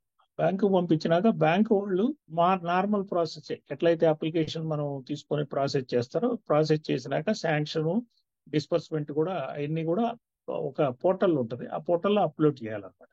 మీరు కూడా ఆ పోర్టల్లోనే అప్లై చేయాలి. వాళ్ళు ఆ పోర్టల్లోనే శాంక్షన్ చేస్తారు, డిస్బర్స్మెంట్ కొడతారు. మళ్ళీ కూడా ఈవెన్ వాట్ ఎవర్ మన ఈ క్లెయిమ్స్ అన్ని కూడా interest, concession, credit guarantee, fees ఇవన్నీ కూడా ఆ పోర్టల్ ద్వారానే మళ్ళీ అప్లై చేసుకోండి. ఇదంతా బ్యాంకులోనే జరిగిపోతుంది. బయట మీరేం చేయాల్సిన పని లేదు. ఓన్లీ మీరు అప్లై చేయాలంతే. అప్లై చేయాలి, ఆన్లైన్ లో అప్లై చేసుకోవాలి. ఆ ప్రాజెక్ట్ ఎంత అవుతుంది ఏంటి, మినిమం వాట్ ఎవర్ అందులో ఫార్మాట్ లో ఉన్న దాన్ని ఫిలప్ చేసి అప్లై చేస్తే చాలు. ఇది పోర్టల్ agriinfrafund.dac.gov.in అనేది ఈ సెంట్రల్ గవర్నమెంట్ పోర్టల్. ఇందులోనే మీకు అన్ని వివరాలు కూడా ఉన్నాయి. స్కీమ్ గైడ్ లైన్స్ ఉన్నాయి, ఏమేమి ఎలిజిబిలిటీస్ ఉన్నాయి. తర్వాత ఇందులో మోడల్ ప్రాజెక్ట్స్ కూడా ఉన్నాయి. మీరు ఇప్పుడు మనం అనుకున్నటువంటి అన్ని లిస్ట్ అంతా కూడా లిస్ట్ అక్కడ ఉంది. నెక్స్ట్ స్లైడ్ చేయమ్మా. ఇదిగోండి పక్కన నేను రాసి ఉన్నాయి, చూసారా list. Cashew processing, chilli processing, banana processing, ripening chamber, custom hiring centre, dal mill, flour mill, detailed project reports website లోనే ఉన్నాయి. మీకు ఒకవేళ అసలు దీని గురించి ఎంత అవుతుంది అసలు అనేది డీటెయిల్డ్ ప్రాజెక్ట్ రిపోర్ట్స్, ఒక మోడల్ ప్రాజెక్ట్ రిపోర్ట్ అనేవి ఉన్నాయి. దాన్ని బట్టి మీరు మీ ప్రాజెక్ట్ రిపోర్ట్ కొంచెం మాడిఫికేషన్ ఏదైనా ఉంటే చార్టెడ్ అకౌంటెంట్ చేత కానీ దీనిలో మీరే ఎవరైనా తెలిసిన వాళ్ళ ద్వారా మీరు మాడిఫై చేయించుకొని మీ ప్రాజెక్ట్ రిపోర్ట్ తయారు చేసుకొని దాన్ని అప్లోడ్ చేసుకోవాలన్నమాట. సో ఇది మనకి ఏమేమైనా మీకు ఏం చేయాలని ఒక ఐడియా లేనప్పుడు కూడా ఈ ప్రాజెక్ట్ రిపోర్ట్ మీకు హెల్ప్ అవుతుంది. ఏది ఒక ఎగ్జాంపుల్ గా కూడా మీకు ఉపయోగపడుతుంది. ఇట్లానే ప్రతి వెబ్సైట్ లో కూడా మీకు నేను ఇప్పుడు మనం అనుకున్న స్కీమ్స్ ప్రతిదానికి వెబ్సైట్ ఉంది. ప్రతి దానిలో మోడల్ ప్రాజెక్ట్ రిపోర్ట్స్ ఉంటాయి. ఎస్పెషల్లీ పిఎంఎఫ్ఎంఈ అని prime minister formalisation of micro food enterprise అనేది ఫుడ్ ప్రాసెసింగ్ సంబంధించిన వెబ్సైట్ ఉంది. అందులో కూడా ఇలాంటి ప్రాజెక్ట్ రిపోర్ట్స్ ఉన్నాయి. పిఎంఈజీపీలో కూడా బోల్డ్ ప్రాజెక్ట్ రిపోర్ట్స్ ఉన్నాయి. నాట్ ఓన్లీ అగ్రికల్చర్ సంబంధించిన, నాన్ అగ్రికల్చర్ రిపోర్ట్స్ సంబంధించినవి కూడా ఉన్నాయి. మీకు కావాలంటే మీకు ఆ లింక్స్ కూడా నేను షేర్ చేస్తాను. దట్ ఆల్సో మన కిషోర్ గారిని షేర్ చేయమని చెప్తాను. మీకు అలా ఆ లింకులు కూడా మీకు పెడతాను. ప్రతి దానిలో ఉన్నాయి. ఈ అగ్రి ఇన్ఫ్రాకి సంబంధించిన మాత్రం these are all the reports, readymade reports available, including drones సంబంధించినవి కూడా ఉన్నాయి. సో ఇప్పుడు మీరు సరే, నేను ఇక్కడ మన తెలంగాణకి ఇన్ఛార్జ్ కాబట్టి నా నంబర్స్ మీకు ఇక్కడ ఇస్తున్నాను. మీకు తెలంగాణ వాళ్ళైతే డెఫినెట్ గా కాంటాక్ట్ చేయండి. ప్రతి స్టేట్ కి కూడా అగ్రికల్చర్ డిపార్ట్మెంట్ కానీ, హార్టికల్చర్ కానీ, మార్కెటింగ్ డిపార్ట్మెంట్ కానీ, ఇది 3 స్టేట్ బట్టి కొంతమంది ప్రతి స్టేట్ కి ఒక పిఎంఈ ప్రాజెక్ట్ మానిటరింగ్ యూనిట్ అనేది ఉంది. ఆ స్టేట్ మీరు మీ కన్సర్న్ లో మీరు ఎంక్వైరీ చేసుకుని చూడండి. లేదంటే వెబ్సైట్ కి వెళ్తే మీకు ఒకవేళ మీ తెలియకపోతే కన్సర్న్ అక్కడ మా వెబ్సైట్ లో మీరు అడిగితే వాళ్ళు ఫోన్ చేసి అడిగితే మీ స్టేట్ కు సంబంధించినటువంటి PME project monitoring unit contact numbers ఇస్తారు. మీరు వాళ్ళని సంప్రదిస్తే ఇదే విధంగా మీకు ఇంకేదైనా అడిషనల్ డౌట్స్ కానీ ఏదైనా ఉంటే క్లారిఫై చేసుకోవచ్చు. ఇప్పుడు మీరు ఏదైనా ఇప్పుడు నేను చెప్పిన దాని మీద ఏదైనా కొంచెం డౌట్స్ ఉంటే మీరు అడిగితే ఐ కెన్ కొంచెం క్లారిఫై చేయగలను. Thank you very much Bhujanga Rao sir. ఇప్పుడు కొన్ని ప్రశ్నలు ఉన్నాయి, అవన్నీ కూడా 1 by 1 we will take it up అండి. ఒక్క నిమిషం, మీకు as a token of gesture of appreciation from Ketiwala, I would like to hand over a small memento virtually. And so questions ఉన్నాయి సార్, నేను I will 1 by 1 go through it. Annual husbandry infrastructure development fund అనేది మళ్ళీ అది food water తర్వాత ఏమో వాటికి సంబంధించిన scheme అన్నమాట. అది కూడా మీరు నెట్ లో కొడితే వస్తుంది. Animal husbandry infrastructure development fund అనేది వస్తుంది. అది కూడా ఓకే నాబార్డ్ వాళ్ళ సబ్సిడీ స్కీము, అదే 3% ఇంటర్ సబ్వెన్షన్ స్కీమ్ ఉందన్నమాట. కానీ మీకు NLM కు వర్తించదు అది. ఓకే మీరు ఆల్రెడీ మీకు సబ్సిడీ వచ్చి ఉండాలి, నాకు తెలిసి 50 లక్షలు వచ్చిందా సబ్సిడీ? 25 lakhs వచ్చింది సార్. ఇంకా 25 కి అప్లై చేయాల్సి ఉంది సార్. ఓకే ఓకే, కంప్లీట్ అయినాక మీకు వస్తుంది ఆ 25 lakhs. అంతే సార్. ఇది కూడా అంతే మంచి సార్. స్కీమ్. నేను ఆ లింక్ కూడా పెడతాను. మీలో ఎవరైనా ఇంట్రెస్ట్ ఉన్న వాళ్ళు ఆ లింక్ కూడా పెట్టుకుంటే మీరు ఆ స్కీమ్ కూడా మీరు వివరాలు తెలుసుకోవచ్చు. సార్ ఏమైనా క్వశ్చన్స్ ఉంటే తీసుకుందామా? మన ఎస్ సార్, మన కృష్ణారెడ్డి గారు, processing units required at least in each mandal, then marketing is available to farmers. Most farmers are uneducated, so they cannot. The government should support unemployment youth to develop agriculture based processing units and market value added products. An opinion, sir. Sir me idea అంటే of course ఆయన చెప్పింది బాగానే ఉంది. కాకపోతే ఏంటంటే ఇప్పుడు దాదాపు FPOs concept చాలా వరకు అన్ని గ్రామాల్లో కూడా వచ్చింది. FPOs అనే కాన్సెప్ట్ ఎక్కడైతే FPOs ఉన్నారో వాళ్ళు ఈ ఇన్ఫ్రాస్ట్రక్చర్ కానీ పెట్టుకుంటే రైతులు ఇప్పుడు ఏంటంటే ఒకటి ఇప్పుడు మనం అనుకున్నట్టుగా ఏది చూసినా కూడా కోట్ల వ్యవహారం పెట్టుబడి ఇది. ఇప్పుడు మనం చూసిన లిస్టు ఏది చూసినా మినిమం ₹1 కోటి పెట్టద్ది ఏది రాదు. ఈవెన్ మీరు కంబైన్ హార్వెస్టర్ కూడా ఈ రోజున దాదాపు 50 లక్షల దాకా అయిపోతుంది కంబైన్ హార్వెస్టర్. డ్రోన్ కూడా 10 లక్షలు, దాదాపు 10 లక్షలు అవుతుంది. అన్ని కూడా లక్షలు కోట్ల పెట్టుబడి. కాబట్టి ఇండివిజువల్ రైతులు ఎఫోర్డ్ చేయగలిగిన వాళ్ళు ఒక పెద్ద రైతులు పెట్టుకుంటే వాళ్ళ వల్ల మిగతా రైతులు కూడా ఉపయోగం. అదే FPOs పెడితే సపోజ్ ఒక FPO పెడితే దాదాపు 300-400 మినిమం 500 మంది రైతులు ఉంటారు. వాళ్ళకి కూడా ఉపయోగంగా ఉంటుంది. సో ఇది కాకుండా కూడా SC/ST కార్పొరేషన్స్ కాదు, ట్రైబల్ డిపార్ట్మెంట్ ద్వారా కూడా కొంత సబ్సిడీ వస్తుంది. ఇది ఎస్పెషల్లీ FPOs కి కొంత ఈ PM-FME స్కీమ్ ద్వారా 3 కోట్ల ప్రాజెక్ట్ ₹1 కోటి సబ్సిడీ కూడా ఉంది. 3 కోట్ల ప్రాజెక్ట్ పెట్టుకుంటే ₹1 కోటి సబ్సిడీ ఉంది. అదే కామన్ ఇన్ఫ్రాస్ట్రక్చర్ ఫండ్ స్కీమ్ అనేది ఉంది. ఎక్కడైనా FPOs కన్నా ముందుకు వస్తే మంచి సబ్సిడీ ఉంది, ఆ విధంగా కూడా పెట్టుకోవచ్చు. అది ఒక సబ్సిడీ స్కీమ్ ఉంటుంది. ఇంకోటేమో స్ఫూర్తి స్కీమ్ అనేది కూడా ఉంటుంది.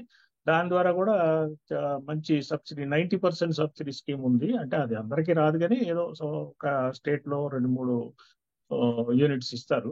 అది కూడా FPOs కి దాదాపు సపోర్ట్ చేసే స్కీమ్ అనమాట.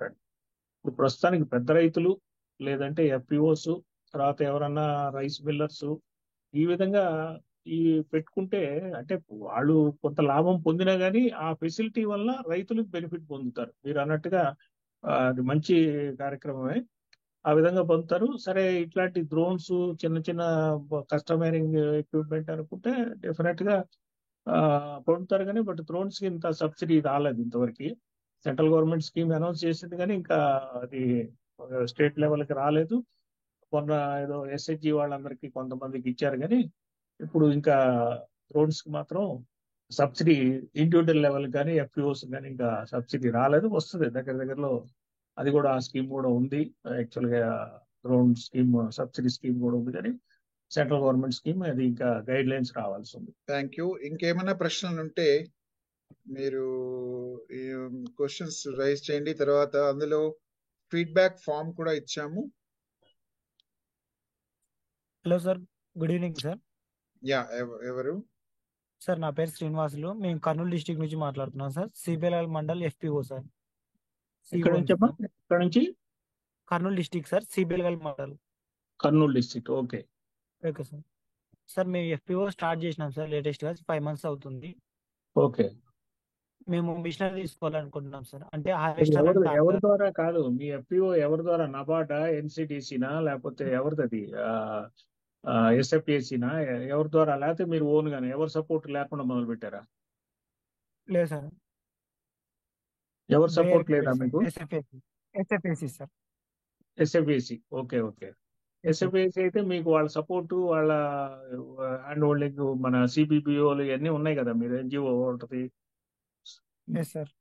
మీరు CEO అన్న దానికి? Yes sir. ఓకే. సో ఎంత ఓల్డ్ మీది?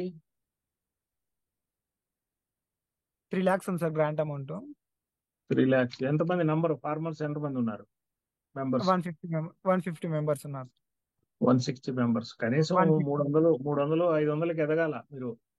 లేదు సార్, లేటెస్ట్ అయింది సార్, ఫిఫ్త్ మంత్స్ అయింది సార్ స్టార్ట్ చేసి. అదే ముందు ఇమీడియట్ గా మెంబర్షిప్ పెంచండి నెంబర్ 1. తర్వాత క్యాపిటల్, షేర్ క్యాపిటల్ కూడా పెంచితే మీరు 50% షేర్ క్యాపిటల్ మీరు సపోజ్ ఒక 5 లక్షలు అయిందంటే గవర్నమెంట్ ఒక 5 లక్షలు ఇస్తుంది కదా. Yes sir. సో మీరు మాక్సిమం షేర్ క్యాపిటల్ పెంచితే గవర్నమెంట్ నుంచి కొంత వస్తుంది. తర్వాత నాప్ కిసాన్ అనేది మీకు ఉంది, ఒక నాప్ కిసాన్ అని ఉంది మీకు, వాళ్ళు కూడా ఫైనాన్స్ చేస్తారు. బ్యాంకులు ఇంకా కొంచెం ఎఫ్పిఓస్ ఫైనాన్సింగ్ అంటే బ్రాంచ్ మేనేజర్స్ చాలా మందికి ఇది తెలియదు, ఈ కాన్సెప్ట్. ఎఫ్పిఓ ఫైనాన్స్ ఎవరికి వాళ్ళకి సబ్జెక్ట్ అర్థం కాదు కాబట్టి మా దగ్గర ఈ స్కీమ్ లేదంటారు. మీరు ఏం చేయాలంటే రీజనల్ ఆఫీస్ లెవెల్కి వెళ్ళాలి. ఏ బ్యాంక్ అయినా సరే రీజనల్ ఆఫీస్ లో మాట్లాడితే వాళ్ళకి తెలుస్తుంది ఈ స్కీమ్ గురించి. Okay sir. వాళ్ళు సపోర్ట్ చేస్తారు ఒకటి. తర్వాత ఫస్ట్ మీరు ఓకే. 6 నెలలు అయింది కాబట్టి మీరు షేర్ క్యాపిటల్ పెంచండి. కనీసం ఒక బ్యాలెన్స్ షీట్ కావాలి. బ్యాలెన్స్ షీట్ అయితే తప్పితే బ్యాంక్స్ వాళ్ళు సపోర్ట్ చేయరు. అదే నాప్ కిసాన్ అయితే మాత్రం మీకు బ్యాలెన్స్ షీట్ 6 నెలలు అయినా సరే కూడా సపోర్ట్ చేస్తారు. మీకు ఏదైనా వర్కింగ్ క్యాపిటల్ కావాలనుకుంటే మీరు నాప్ కిసాన్ అప్రోచ్ కాండి. నాప్ కిసాన్ అంటే నబార్డు రీజనల్ ఆఫీస్ లో ఉంటది. అది హైదరాబాద్ లో ఉంది, ఆంధ్ర కూడా హైదరాబాద్ లోనే ఉంది. మీరు వాళ్ళ కాంటాక్ట్ డీటెయిల్స్ తీసుకొని ఫోన్ లో కూడా మాట్లాడొచ్చు, మీకు తప్పలేదు. Okay sir.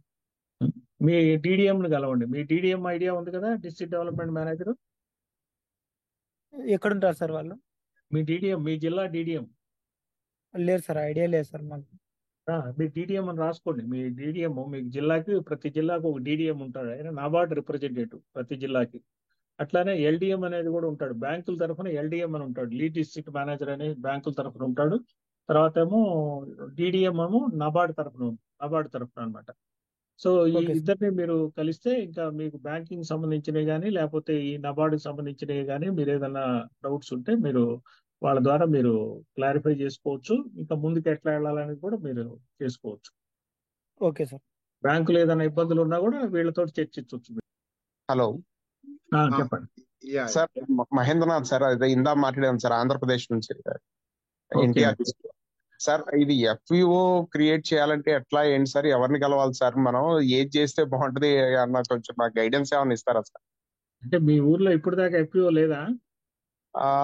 అంటే మాది కేతవేనపడు అనే విలేజ్ సార్, అక్కడైతే లేదు సార్. అంటే ప్రతి ఊర్లో FPO ఉండదు. దాదాపు ఒక 10 ఊర్లు కలిపి ఒక FPO ఫామ్ చేస్తారు, చుట్టుపక్కల అన్ని కలుపుకొని. ఆల్రెడీ ఏదన్నా FPO ఉందేమో చూడండి, మీ ఏరియాలో ఉంటే ఆ FPO లో మెంబర్ గా జాయిన్ కండి. ఒకవేళ లేదనుకుంటే మీ చుట్టుపక్కల ఒక ఊరికంటే కాదు, ఎందుకంటే దాదాపు ఒక 500-1000 మెంబర్షిప్ కావాలి మొత్తం ఒక FPO ఫామ్ చేయాలంటే. Okay sir. ఏంటంటే ఇప్పుడు దాకా కూడా ఈ స్కీమ్ ఉంది, 10,000 FPOs అనేది ఒక స్కీమ్. నబార్డు వాళ్ళు లాస్ట్ ఇయర్ దాకా కూడా బాగా ప్రమోట్ చేశారు. ఇప్పుడు ఏంటంటే ఇప్పుడు మళ్ళీ కొంచెం బ్రేక్ వేశారు ఆ FPOs దీనికి. గవర్నమెంట్ ఏంటంటే ప్యాక్స్ సొసైటీస్ ఉన్నాయి కదా, వాటిని కూడా స్ట్రెంగ్థెన్ చేయాలని ఆలోచిస్తాను FPO మోడల్లోనే. కాబట్టి అది ఒక కాన్సెప్ట్ ఒకటి నడుస్తుంది, అందుకని కొంచెం చేశారు. మీరు మీ జిల్లాలో DDM అని ఉంటాడు, డిస్ట్రిక్ట్ డెవలప్మెంట్ మేనేజర్ అని, నబార్డు ఆయన ఆఫీసరు. ఆయన్ని మీరు కలిస్తే దీని గురించి కొంచెం అవగాహన, మీరు ఏదైనా ఒకవేళ కొత్తగా FPO ఫామ్ చేయాలంటే ఆయన చెప్తాడు. నబార్డులో ఇప్పుడు కొత్తగా ఫామ్ చేయట్లేదు దాదాపు నాకు తెలిసినంత వరకు. SFAC కానీ NCTC కానీ ఇంకా 3 సంస్థలు ఉన్నాయి ఇట్లాంటి. నబార్డే చేయాలని లేదు, వాళ్ళు చేయొచ్చు. లేదంటే NCTC, SFAC ఇప్పుడు మనకు ఆంధ్రాలో ఆయన చేశాడు కదా, 6 నెలల క్రితం చేశాను అంటున్నాడు. లైన్ లో ఉంటే ఆయన అడగండి. లైన్ లో ఉన్నారా ఆయన? SFAC ద్వారా చేశానంటున్నాడు కదా. అవును సార్, ఆయన లైన్ లో లేనట్టున్నారు. ఉన్నాను సార్. మీరు ఎట్లా ఫామ్ చేశారు FPO? మీరు ఎవరి ద్వారా ఫామ్ చేశారు? ఎట్లా, మీరు ఏ విధంగా అప్రోచ్ చేశారు సార్? యాక్చువల్ అంటే అది సోషల్ మీడియాలో అనౌన్స్మెంట్ వచ్చింది సార్, దాని ద్వారా మెయిల్ రియాక్ట్ అయ్యి మా డీటెయిల్స్ సెండ్ చేశాము. ఎవరికి పంపించారు? బేయర్ కంపెనీ వాళ్ళు ఫామ్ చేసినారు సార్, SFAC అండ్ బేయర్. సో వాళ్ళ ద్వారా కాంటాక్ట్ అయ్యాం సార్ మేము. ఓకే, అంటే అది మీ ఏరియాలో బేయర్ వాళ్ళు కొంత సపోర్ట్ చేస్తున్నారేమో. మరి ఇక్కడ ఈ జిల్లాలో, NTR జిల్లాలో చేస్తున్నారా లేదనేది తెలియదు. సరే, ఆ విధంగా అమ్మా గుంటూరు, విజయవాడ అటు సైడ్ కూడా ఉన్నారు సార్ ఎఫ్పిఓస్. నీకు ఏదైనా నంబరు తెలిస్తే మన వాడికి ఇవ్వు, ఆయన ఈ విల్ ఆల్సో కాంటాక్ట్. ఓకేనా? ఓకే సార్, నేను చాట్ బాక్స్ లో మా మొబైల్ నెంబర్ షేర్ చేస్తున్నా సార్. ఆ, తర్వాత ఆయన పర్సనల్ గా మీరు నన్ను కాంటాక్ట్ అయితే నేను మాట్లాడు డీటెయిల్స్ చెప్తా ఓకే సార్. మాట్లాడుకోండి. Okay sir. రెండోది మనం ఇప్పుడు ఎఫ్పిఓ చేయాలంటే కాన్స్టిట్యున్సీ మొత్తం కలిపి ఒక ఎఫ్పిఓ చేయొచ్చా సార్? అన్ని మండలాలు కలిసి 4 మండలాలు ఉన్నాయి సార్ ఇప్పుడు మాకు. చేసుకోవచ్చు. అంటే మరి 4 మండలాలు చాలా పెద్దది అవుతామా? ఏ 10 గ్రామాలు, 5-6 గ్రామాలు చాలు పాపులేషన్. ఇప్పుడు రైతులు ఎక్కువ ఉంటే పెద్ద గ్రామం అయితే ఒక గ్రామమే చాలు. అంటే 1000 మంది కనీసం మీకు మెంబర్షిప్ కావాలా. 1000 మందికి మినిమం మెంబర్షిప్ ఏంటంటే 1000 రూపాయలు అనేది 1000 రూపాయలకి వాల్యూ లేదు ఇప్పుడు. కనీసం 4-5 వేల రూపాయలు ప్రతి మెంబర్షిప్ కట్టేట్టు, ఒకసారి కాకపోయినా ఒక 2-3 సంవత్సరాల్లో 4-5 వేలు కట్టేట్టుగా ఉండాలి. అదేలేండి సార్. అది కడితే మీకు అప్పుడు 1000 మంది మెంబర్స్ అయ్యారనుకోండి, ఒక 50 లక్షలు ఎంత ఫండ్ క్రియేట్ అవుతుంది. దానికి మళ్ళీ ఒక 10-15 లక్షలు గవర్నమెంట్ కూడా కొంత ఇస్తుంది, మీకు మ్యాచింగ్ గ్రాంట్ లాగా ఇస్తారు వాళ్ళు 15 లక్షలు. తర్వాత మేనేజ్మెంట్ ఫండింగ్ అని, మీరు దాన్ని మేనేజ్ చేయడానికి సిఇఓ జీతాలకు కానీ మేనేజ్మెంట్ ఎక్స్పెండిచర్ అనేది ఉంటుంది.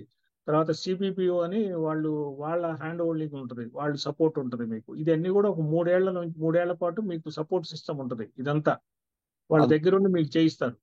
ఆ తర్వాత 3 ఏళ్ల తర్వాత మీకై మీరు నిలదొక్కుని మీరు రన్ చేసుకోవాలన్నమాట. అట్లా అది. దీనికి దాదాపు 25,000 రూపాయలు ఖర్చు పెట్టద్దు గవర్నమెంట్ 3 ఏళ్లలో. అది మీరు గవర్నమెంట్ ద్వారా వెళ్తే ఆ 25,000 రూపాయలు మీకు వస్తాయి. 10,000 ఏమో ఈక్విటీ గ్రాంట్ అంటారు, ఇంకో 15,000 మేనేజ్మెంట్ ఎక్స్పెండిచర్, దాదాపు 25,000 రూపాయలు మీకు సపోర్ట్ వస్తుంది. మీరు సొంతం చేసుకుంటే ఇదేం రాదు, మీకు సొంతం వేరే డైరెక్ట్ గా చేసుకుంటే అది. అదేలేండి సార్. అది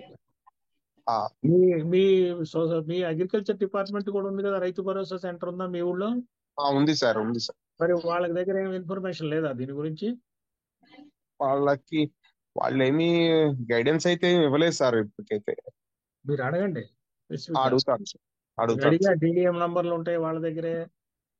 వాళ్ళు అడగండి, డిడిఎం గారితో మాట్లాడాలని అడగండి. మేము ఇట్లా ఒక రైతు ఇది సెంటర్ పెట్టాలని అడగండి.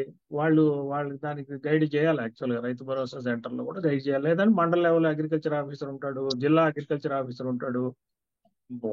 మీ రైతు భరోసా సెంటర్ లో లేకపోతే జిల్లా అగ్రికల్చర్ ఆఫీసర్ ని కలవండి. డిస్ట్రిక్ట్ అగ్రికల్చర్ ఆఫీసర్ అని ఉంటాడు మీకు, కలెక్టరేట్ లో ఉంటాడు. Okay sir. అది వాళ్ళ ద్వారా మీరు అడిషనల్ ఇన్ఫర్మేషన్ తీసుకోవచ్చు. ఇప్పుడు అన్ని ఎలక్షన్లు కాబట్టి ఇంకో 2 నెలలు ఆగండి. గవర్నమెంట్ కొత్తది వస్తే ఇంకా అంతా మారిపోద్ది అంతా మళ్ళీ. అవును సార్. అవును సార్. రెండోది సోలార్ డ్రైయర్స్ గురించి ఎవరన్నా చేసేవాళ్ళు ఉన్నారా సార్? సోలార్ డ్రైయర్స్ ఉన్నాయి. మీరు ఇప్పుడు బోల్డ్ మంది సోలార్ వెజిటబుల్స్ అన్ని కూడా ట్రై చేసుకొని అమ్ముకుంటున్నారు కదా సార్. సోలార్ డ్రైవింగ్ కూడా అది కూడా ఇందులో ఎలిజిబులే, మన అగ్రి ఇన్ఫ్రా ఫండ్ లో ఎలిజిబులే. కానీ అందులో చాలా మంది కంపెనీ అంటే అది రిలయన్స్ వాళ్ళ కంపెనీ మోడల్లో ఒక పేరు ఉంది. అది కంపెనీ వాళ్ళు చేస్తున్నారు చాలా మంది. కంపెనీ ఉంది. రహీజా కరెక్ట్. రహీజా మీకు ఐడియా ఉందా? సబ్సిడీ ఏమైనా ఉందా సార్ దానికి? సబ్సిడీ వాళ్ళే ఇస్తున్నారు, ఏదో కొంత సబ్సిడీ కాదు కానీ కొంత వాళ్ళు పెట్టుకొని తర్వాత వసూలు చేసుకోవటం ఏదో చేస్తున్నారు. కొంత మీరు పెట్టుకోవాలి బిగినింగ్ లో, కొంత వాళ్ళు పెట్టుకుంటారు. కాకపోతే అది ఎట్లా ఉంది ఏంటనేది మర్చిపోయా. మన వీళ్ళు ఉన్నారు కదా, బోవన్ యారో వాళ్ళు కూడా ఉన్నట్టున్నారు, ఇందులో జాయిన్ అయినట్టున్నారు కదా, వాళ్ళకి కూడా ఐడియా ఉంది. సిఎస్ఏ రామాంజనేయులు గారు ఉన్నారు కదా, దానికి ఐడియా ఉంది ఎఫ్పిఓస్ లో. ఓకే. సో వాళ్ళ ద్వారా మీరు కావాలంటే, అంటే మీరు ఏది మీ సొంతం పెట్టాలనుకుంటున్నారా? అవును సార్. వాళ్ళ ద్వారా మీరు చూడండి, అంటే మీరు ఏం ప్రోడక్ట్ చేయగలుగుతారు, అది దానికి డిమాండ్ ఉందా లేదా అని చూసుకోవాలి మీరు. అదేలేండి sir. And we'll wind up before 8 o'clock. Agriculture software projects also fund is available అని అడుగుతున్నారు. అగ్రికల్చర్ సాఫ్ట్వేర్ అంటే ఇప్పుడు ఈ యాప్స్ అది ఉన్నాయి కదండి, యాప్ డెవలప్మెంట్ ఇలాంటి. నార్మల్ గా ఏంటంటే ఈ సాఫ్ట్వేర్ అనేటప్పటికి కొంచెం బ్యాంక్స్ భయపడతారు ఒక రకంగా చెప్పాలంటే. అందుకనే కొంచెం సాఫ్ట్వేర్ రిలేటెడ్ వాళ్ళకి కొంచెం కష్టం. తర్వాత ఇది మనం అనుకున్నట్టుగా లాజిస్టిక్స్ అలాంటి వాటికి ఇస్తారు. రీఫర్ వ్యాన్స్, వ్యాన్స్ కానీ ఇలాంటి వాటికి ఈ అగ్రి ఇన్ఫ్రా ఫండ్ కింద బ్యాంక్స్ ఆర్ రెడీ. ఇప్పుడు ఈ సాఫ్ట్వేర్ అనేది కొంచెం దానికి రిస్ట్రిక్షన్స్ కూడా ఉన్నాయి. బ్యాంక్స్ లో సాఫ్ట్వేర్ కి ఫైనాన్స్ చేయాలంటే కొంచెం రిస్ట్రిక్షన్స్ కూడా ఉన్నాయి. బట్ మీరు ఏం చేయొచ్చు అంటే సాఫ్ట్వేర్ కాబట్టి మీరు ఎక్కడన్నా ఈ హబ్స్ ఉంటాయి కదా, ఏదంటే ఆ, మన అగ్రికల్చర్ హబ్ తెలంగాణ అంటే హబ్ లాగా. టీ హబ్, వి హబ్, తర్వాత ఇక్కడ అలీప్ అనేది ఒకటి ఉంది, అక్కడ హబ్ ఉంది. తర్వాత ఇంకోటి ఏజీ హబ్ అనేది యూనివర్సిటీలో ఉంది. నామ్ లోనేమో ఆ, ఏ ఐడియా అని ఒక హబ్ ఉన్నాయి. ఇక్కడ మీరు కాంటాక్ట్ అయితే ఎవరైతే సాఫ్ట్వేర్ డెవలప్ చేస్తున్నారో కాంటాక్ట్ ఏదైనా ఇన్వెస్టర్స్ అన్నా మీరు ఏదైనా చేసుకోవచ్చు. లేదంటే ఏదైనా వాళ్ళ ద్వారా మీరు కొంచెం అప్రోచ్ అయితే స్టేట్ బ్యాంక్ కూడా యాక్చువల్గా ఈ మధ్య స్టార్టప్స్ కూడా ఫైనాన్స్ చేయాలనేది ముందుకు వచ్చింది. ఫర్ స్టార్టప్ బ్రాంచ్ కూడా పెట్టారు. సో కొంచెం కష్టమైనా కానీ but you can try. But I suggest you to link with the hub, ఏదో ఒక హబ్ మీ సబ్జెక్ట్ రిలేటెడ్ హబ్స్ ఎక్కడ వచ్చాడ. మీరు గోల్డ్ హబ్స్ ఉన్నాయి, మన హబ్స్ అనేది మీరు కొడితే కూడా వస్తాయి. ఈవెన్ ఐఐటిలో ఉన్నాయి. ఏమన్నా న్యూట్రియా, మన ఐఎంఆర్ లో న్యూట్రీ హబ్ అని ఉంది. ఇట్లా ఈ విధంగా కామన్ గా కావాలనుకుంటే ఏజీ హబ్ అగ్రికల్చర్ యూనివర్సిటీలో ఉంది. తెలంగాణ స్టేట్ అగ్రికల్చర్ యూనివర్సిటీలో ఏజీ హబ్ అనేది ఉంది. మీకు అట్లానే ఈవెన్ ఆంధ్రాలో కూడా యూనివర్సిటీ లింక్డ్ హబ్ కూడా ఉంటుంది. మీరు ఆ విధంగా కనెక్ట్ అయితే so that you will get good guidance. Not only ఇది టెక్నాలజీ సంబంధించింది కాదు, మిగతా విషయాల్లో కూడా you will get good guidance. Thank you very much sir. It is 8 o'clock now. Fantastic discussion. ఇలాంటి డిస్కషన్స్ వలన ఫార్మర్స్ కి చాలా దోహదం చేస్తున్న వాళ్ళం అవుతాము. Thank you very much. తప్పకుండా సార్, థ్యాంక్ యూ మీరు అవకాశానికి ఇచ్చినందుకు. సో దట్ నేను కూడా చాలా మందికి రీచ్ అవ్వగలిగాను. Sure. Thank you very much.